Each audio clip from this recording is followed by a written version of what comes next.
You're arguing over motherfucking French It's not about the French fries, it's about your lack of respect for other people's property. Hey. Shut the fuck up. That shit is stupid. Shut up. Hold there. Hold the fuck Put the on. cap in it. All right, now.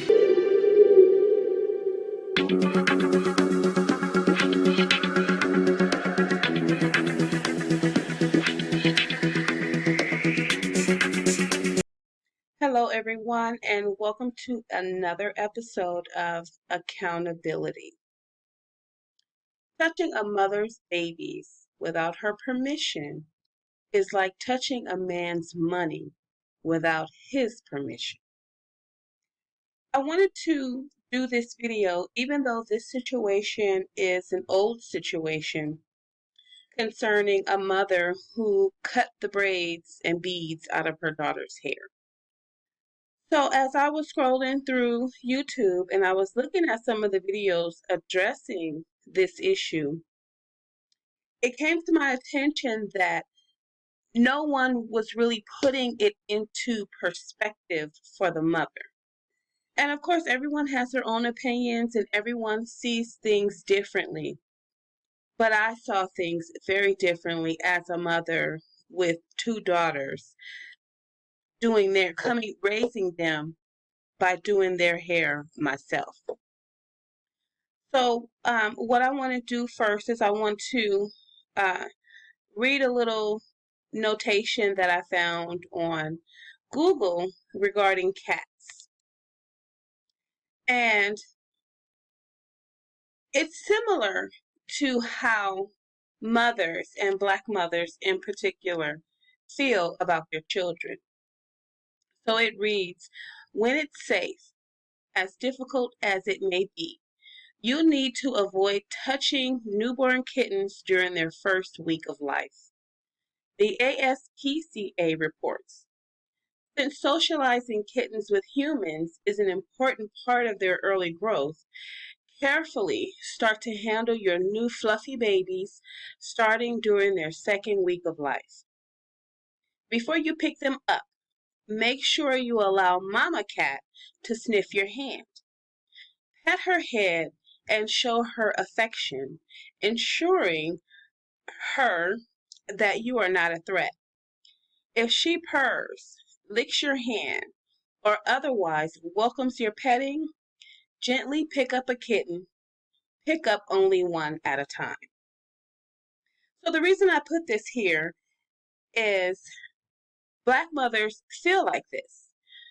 Do not touch my babies without my permission.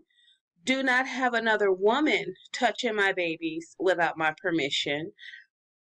I do not want another woman doing my child's hair unless she has my permission. Because women tend to treat children differently than they treat their own. Hairdressers treat clients differently than they would treat their own children.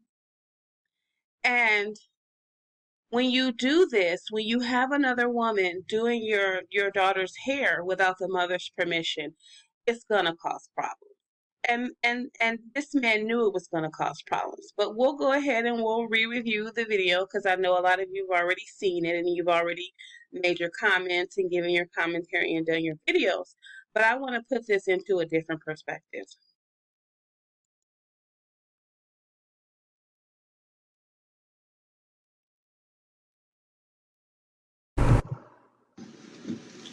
Sit up so bad I can see her.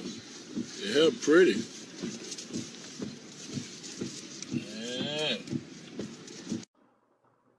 My baby sitting up out there being crying. I don't care. I told you stop playing That with me. motherfucker cut my baby hair out of here. So did. Look at that Now shit.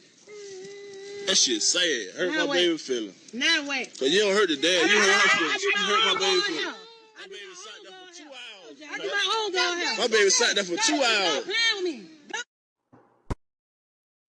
Okay, so let's unpack that. From what I read and from what I've seen in other videos, number one, he went up to the daycare and he picked the child up without the mother knowing. Then he took the child to a woman's home to have her hair done I would be under the assumption that he didn't sit there with her for 2 hours, that he dropped her off. And he said he went to get his son's hair cut too. So I'm assuming he dropped her off at the lady's house and then went and took his sons to the barber shop to have their hair cut. So next, he left her daughter unattended at another woman's house. We don't know if the woman was his girlfriend, some broad he knows, some broad he's sleeping with. We don't know anything about this woman. The mother doesn't know anything about this woman. So number one, he was wrong for doing that. He should have gained her permission before he went and snuck up there like he said, picked the daughter up and went and had her hair done. He already knew that this mother was going to be mad because, like she said, I'm the only one who does my daughter's hair. He knows this. Obviously, it's never been done before or they wouldn't be having this issue. And one of the disconnects here is that he was very selfish in what he did. He wants to be able to brag on how he got his daughter's hair done, which it doesn't hold water to the fact that you got her mother pregnant, didn't marry her, and you don't live in the home. You having her hair done, that's peanuts. That's peanuts to what you should be doing or what you should have done as a father. So, I mean, let's move on. Some other points I want to mention after we watch this second clip, because this is where the mother gives her her response as far as what happened. You gotta be still now. Let me finish.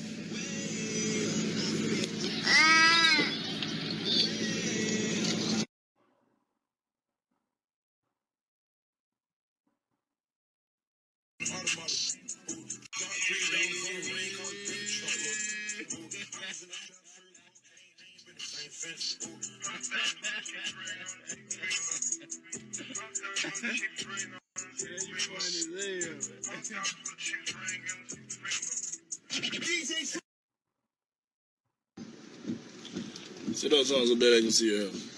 Your hair pretty.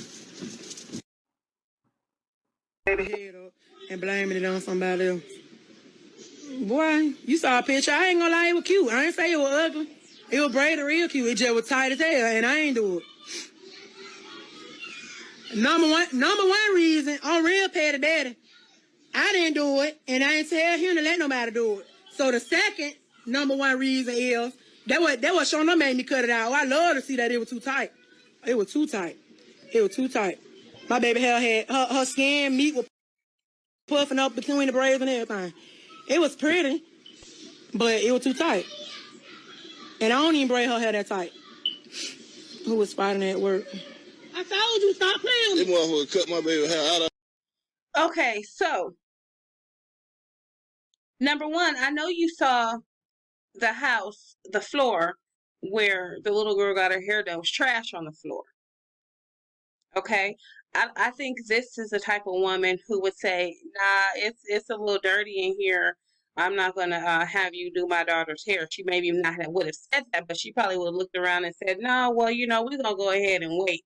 But the real reason would have been because this floor is dirty. You need to clean up in here if you're going to be having customers in here. So who are you? So here's the thing with this. Number one, she said the daughter's hair was too tight. As mothers, we know when we do our daughter's hair, if it's too tight, those kids are going to be in turmoil. That little girl, she might have felt pretty, it might have looked pretty, but by the time she tries to settle down and go to sleep, it's not going to happen. She's going to be up crying. Another point I want to mention before I move on to my second point is that the little girl's hair was done. She had her cute little afro puffs, and she was cute. Her mother combed her hair. She sent her out the house presentable. It may not have been how some mothers do their daughter's hair. It was presentable. It wasn't standing all over her head. It looked like it had some shape and form. The parts were neat, and she went on about her day. What was the problem? He did that to intentionally antagonize that mother, or he did it without thinking of the situation it was going to cause, and that's another disconnect. Men don't think sometimes. Men don't think sometimes, and it causes problems between the mother and the father and even the kids. If you're going to co-parent, there's a correct way to co-parent, and sometimes Black people just do not have that formula yet. And right here we see we don't have that formula. It was a nice gesture for him to get her hair done. However, the way he went about it was wrong, and now he wants to blame the mother for being upset because he doesn't want to take accountability for his actions. So it was said in a video that I saw concerning this, oh, she had scissors, she was ready. Yeah, she was ready. Number one, she was looking for her daughter. Number two, she probably called him and said, hello, where are you? You picked her up. You didn't tell me you was going to pick her up. He probably said, yeah, I picked her up and went and took her to get her hair done. They probably had already discussed this. She was probably already hot and angry.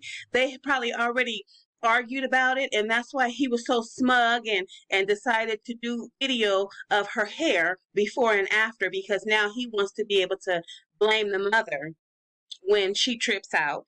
He had the video ready. He had it on record, which means all of the things that he was doing was premeditated to make this woman look bad and to put himself on a pedestal and to probably have some grounds to get custody, because I also hear he wanted to get custody. I wouldn't give him custody if I was a judge. Okay, so number two, when we all know as Black women, when braids are braided too tight in a child's hair, it causes long-term thinning and balding. That little girl is not old enough to have synthetic or Cancalon hair added to her soft, thin, brittle hair. Okay, he wasn't thinking about that either because he wants to rest in feminine energy, but he knows nothing about being feminine. He just knows what he sees from the women he has sitting next to him. And I think that's what he was doing. He was trying to project on his daughter the beautiful women or the well-dressed up turmoil of women that he has sitting in his passenger seat. And also he's teaching her to equate a man feeling that she's beautiful with the way her hair looks, when he should be telling her she's beautiful with her afro puffs. And so, you know, it's funny how Black men always say, oh, y'all got weave all down y'all back, y'all got these eyelashes on, y'all got this makeup on, and you know, y'all got all these nails on. But yet we learn at this very young age to equate magnified beauty with a man's approval. And then you blame us when we do it, when we get adults and we get, old enough to start taking care of ourselves. So number three, when she grows up, Black men will talk about how she doesn't have any hair on her sides. If that woman would have kept those braids in her hair long enough, by the time she took them out, some of that child's hair would be coming out and she would be suffering from thinning and permanent balding. And then on top of that, the mother said the braids were so tight that there were bumps and all kind of redness. What? Come on now. Then when she sends her to the daycare center is going to think the mother did it. They're going to say, oh my God, why she put those braids in her hair so tight? Oh my gosh, she got all that synthetic hair in her hair. What is this little girl's name? 5 years old yet? Why is she you open the door for people to think negatively of the mother when she didn't even do it. Even when she's out in public at the grocery store, if I would have saw her at the grocery store with her daughter and she had those braids in her hair and her hair was red and by the third day she's going to have all kind of sores and because she's going to be scratching and picking at the sores in her head and crying and mommy, my hair hurts. And people are going to be looking at her like, oh my God, why would she do that to her daughter? That's so stupid.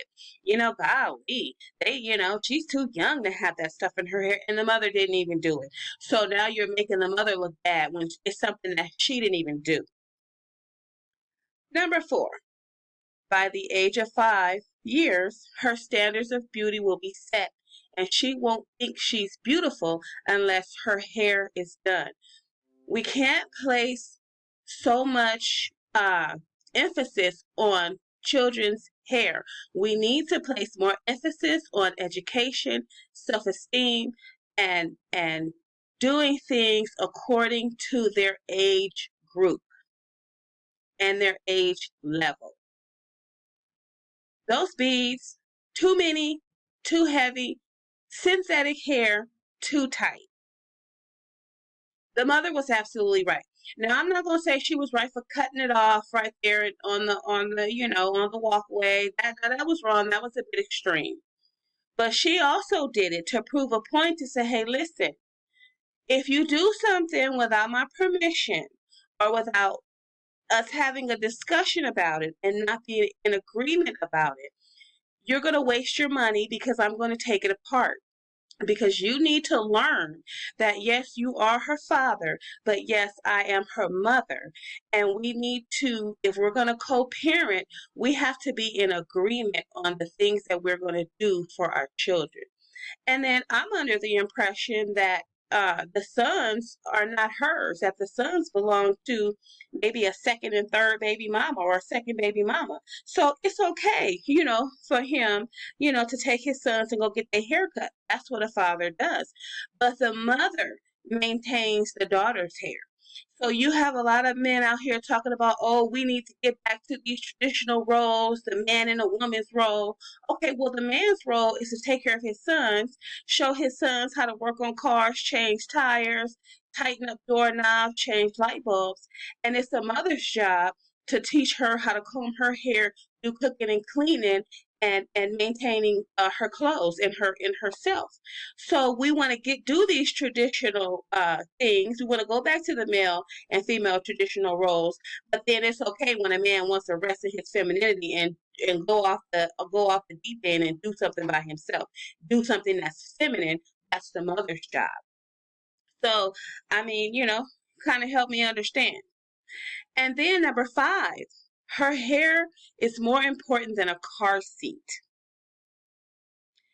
You ran your ass up there to the daycare center, unprepared, plotting, premeditating what you were going to do. So quick in a hurry to prove something that don't hold water with nothing, that you didn't even make sure that your daughter was safe and secure in the car. How's that working for you? Her hair is more important than a car seat. Her hair is more important than safety. So maybe what you should have done was you should have stopped off at Walmart and got a car seat first before you took her off and got her hair done. So these are probably some of the things that the mother was concerned about too. How are you picking her up from daycare and you don't even have a car seat for her? They probably had a knockdown, drag out phone argument. So when he got there, she was like, hold up. You are totally out of line. You so busy trying to make yourself look good and pump yourself up as a father that you're forgetting about our child's safety because you're just thinking about yourself. You're thinking about how you're going to look to her family and friends.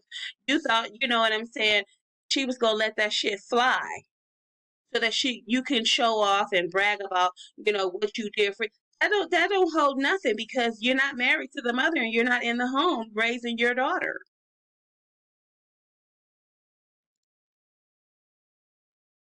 So my next point is, what if you're the one who cuts your son's hair and your baby's mother lets some random dude cut it? These men get livid when they do a specific thing for their son and the baby mama goes off and lets another man do it. So say, for example, the mother went to the barbershop with her son that she has by another man and your son that you have with her. The son that's not yours, his father doesn't cut his hair, so she takes him to the barbershop to get his hair cut. But with your son, you cut your son's hair because that is your bonding time.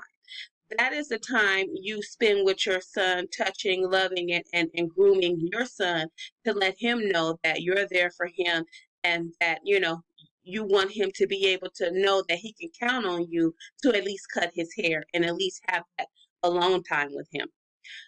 So what would you do, or what would a man do if he comes to pick his child up and his hair is cut fly and better than what he did? He would be livid. But you know what a black woman does?